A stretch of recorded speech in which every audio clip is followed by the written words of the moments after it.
Hi, this is Sandra Island, teacher of the visually impaired. This is another video in a series of how to use a light box. In this video, I will talk about tactile exploration, eliciting eye gaze, reach, and touch. Now, the purpose of a light box is to develop awareness of light, color, and objects, be aware of students prone to seizures with visual information such as movement, flashing lights. Be sure materials do not contain allergens. Adjust the lighting of your room to be in a dark area where there is no visual clutter. Now, the goal of this video is to discuss how to attract visual attention, increase the duration of visual attention, and reaching for and exploring objects with touch. Here are some things to keep in mind. Be gentle. If you're assisting a student with hand over hand or hand under hand or assistance under an arm, don't force that body movement. Gently assist the student. Be aware of tactile preferences and comfort level. Don't force a student to touch an object that they obviously have an adverse reaction to. And provide time for rest and response. I'm just going to show you some examples. Now, if you haven't seen any of my other videos on the light box, I've just made a light box using a plastic container and some Christmas lights.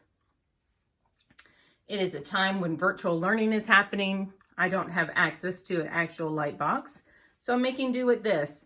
And many people are making do right now at home. You can use materials around your home to elicit activities. Also, you'll notice I've made some overlays. These are simply made out of cardboard, poster board.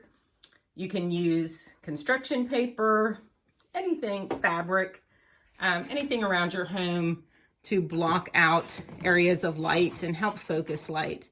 So don't be afraid to do that. This is a time when we're all becoming quite creative and using what we have. So there are many families working at home right now, and they may have a light box, don't know what to do with it.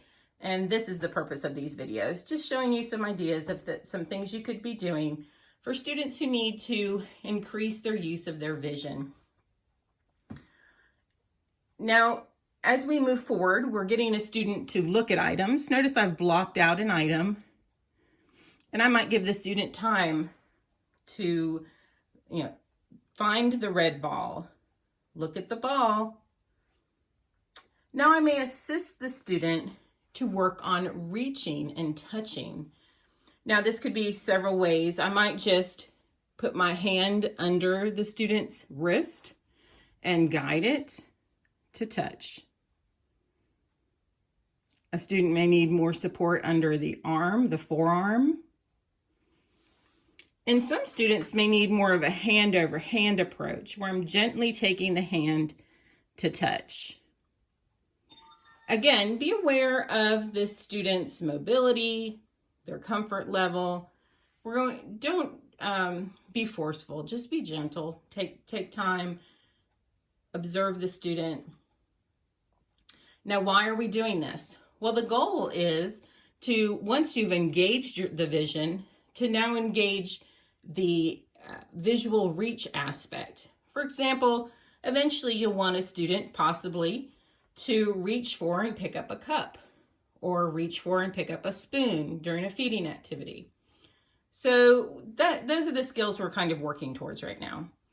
So I might guide the student, and I might start out with just touch. And then we're going to relax. Then I might try a different object. I might try different textures. Here's a ball. And I might just guide the student, and we're just going to touch the ball. Again, first I want to see if the student's looking at it. Now let's reach and touch it. And I'm providing some support. For some students, I may need to more hand over hand. Eventually, we want to explore objects. So I may help the student kind of feel the object.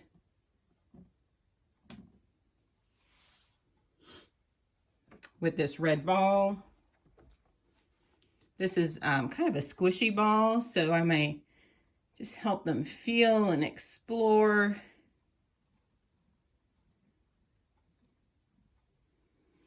I'm trying to engage that visual sense in observing what other parts of my body are doing. I might change the position. For example, I might switch this off to the side now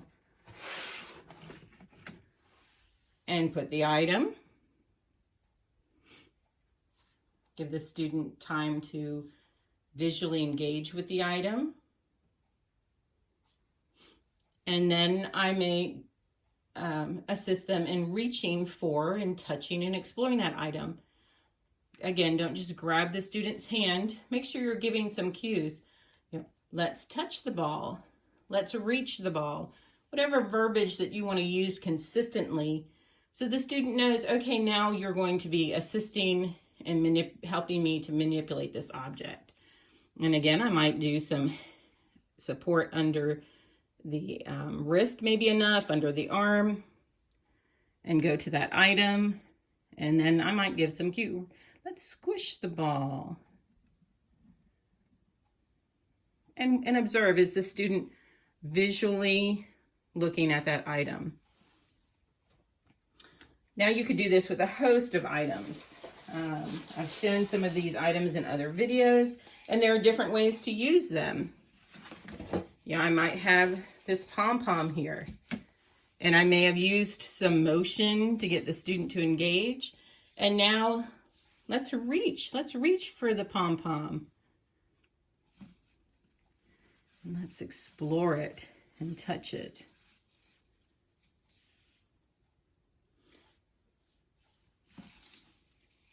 Some other items that you might use for this type of activity are mats. And there are some commercially made ones called swirly mats from American Printing House for the Blind. But you can make your own mats.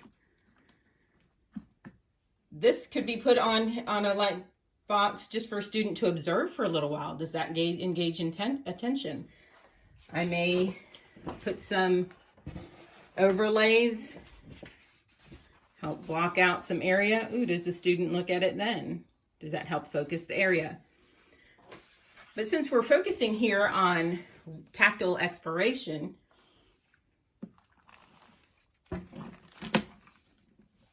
let's ask the student to reach for the mat. All right, I'm going to help the student, guided reach, to reach and touch. Now this mat has hair gel and beads, and it's kind of cool, but it has these bumps in it, and I can help the student to just touch. Now be aware with these kind of materials, you obviously don't want the student putting them in his or her mouth. So, and see what level of support your student needs. It may be you just resting their hand on here, and then you might guide them to move it. And are they watching their hand explore? If your student is a little more active and able to manipulate her hands more, you might direct her to push the beads or move the beads. And again, if your student cannot do that, him or herself, you can assist with it. Oh, let's move the beads around. And I'm exploring and I'm engaging my vision to watch myself do an activity. Some other types of mats that you might make on your own. This is a simple Ziploc bag with some non-toxic paint. Again, do not allow your student to be mouthing this type of activity, these materials. And you know, you could have your student just look at the materials. You could block off part of your light box if you need some more directed vision. Hand over hand. Let's make a picture. You're feeling, you're touching, hopefully watching hand and the light and the changes. And it's going to depend on the student. But sometimes this hand over hand movement really helps the student to engage visually. So we're making a design. You might stop for a minute and allow the student just to visually observe.